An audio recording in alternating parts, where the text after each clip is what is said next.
Hello everyone and welcome back again to a brand new video. In today's tutorial guys, I will be showing you how to fix bid not going through on Stockx. This is a very common problem, so let's try to fix it. Now let me show you exactly the step that you should do in case you didn't know to make a bid, because sometimes just making false bid is not going to work for you.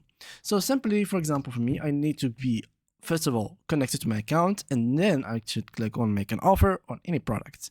So once you go and make an offer, you should simply go here, and as you can see, you can make a bid. So this is a good bid, better bid, and buy now. So you can simply just go here and change the number from this area, and basically write whatever number you want. For example, 1 to 7, and here, as you can see, this is basically the bid that you will have. So now what you will need to do next is to put the bid expiration date and basically choose other stuff like here from payments and literally other stuff. Here choose the bid expiration, so I'm going to choose for example 1 day, then click on next and wait for the actual seller to accept. Now in this process sometimes it will not work and will not go through. Why does that happen? Well, from the Reddit post in here, as you can see, there's other people that have the same problem, and this is the mode answer.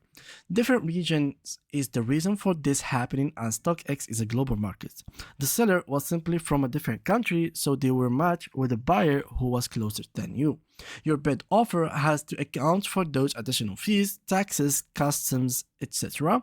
When the seller is from another country, for example, your bid may be $100, but it might be only show as like $82 to a seller in a different country. The difference is to cover those added costs, essentially reducing your total buying power.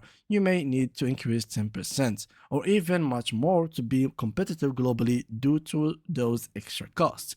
And yeah, this is basically the reason. So if you like this video, make sure to leave a like, subscribe, and leave us a comment.